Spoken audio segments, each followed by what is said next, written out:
Inilah Injil suci menurut Lukas.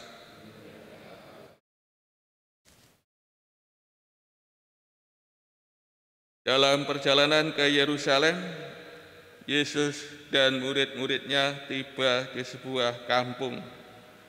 Seorang wanita bernama Marta menerima dia di rumahnya.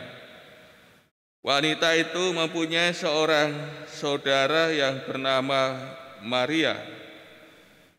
Maria itu duduk di dekat kaki Tuhan dan terus mendengarkan sabdanya. Tetapi Marta sangat sibuk melayani. Ia mendekati Yesus dan berkata, "Tuhan, tidakkah Tuhan peduli bahwa saudariku membiarkan daku melayani seorang diri?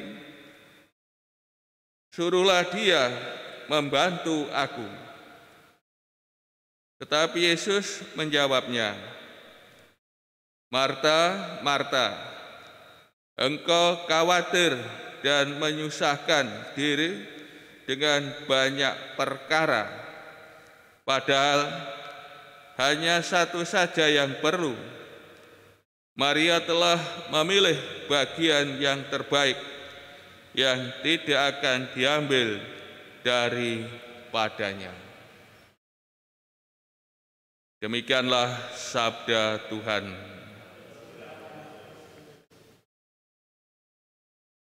Saudara-saudari yang terkasih, melalui bacaan Injil mau ditekankan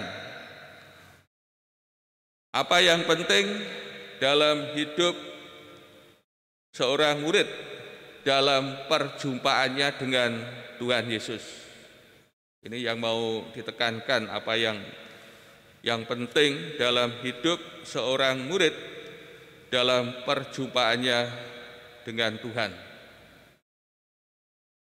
Dan Tuhan tentu datang ya kepada para muridnya ya untuk mengajar. Dan tentu sikap Maria yang tepat untuk menyambut kedatangan Tuhan Yesus ke rumahnya ya, untuk mengajar para muridnya. Sikap Maria duduk di dekat kaki Tuhan dan senantiasa mendengarkan pengajarannya, mendengarkan sabdanya.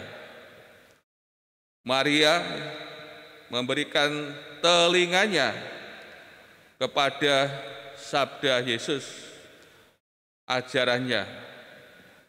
Maria memberikan seluruh hati, jiwa, dan budinya ya, kepada Tuhan. Saudara-saudari kasih, bagaimana pohon ya, pohon berbuah tentu ada prosesnya ya, didahului dengan proses. Demikian juga kita para murid Tuhan ya,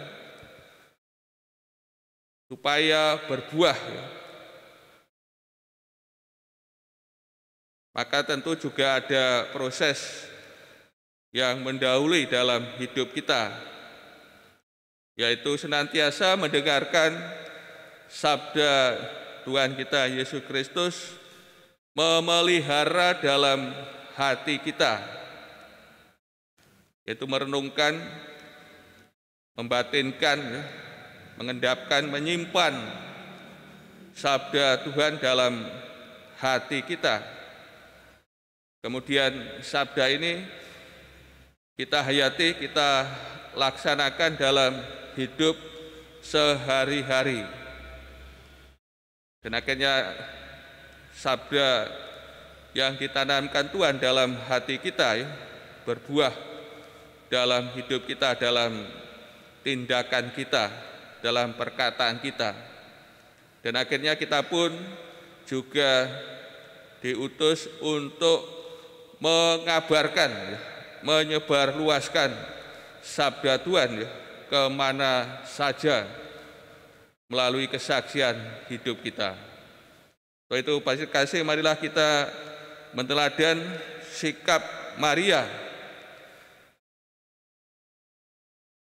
yang menanggapi kedatangan Tuhan, yaitu dengan duduk di dekat kakinya, memberikan telinga kita kepada pengajaran Tuhan, sabda Tuhan kita Yesus Kristus, menyimpan firman itu dalam hati kita, dan akhirnya firman itu akan menghasilkan buah dalam hidup kita.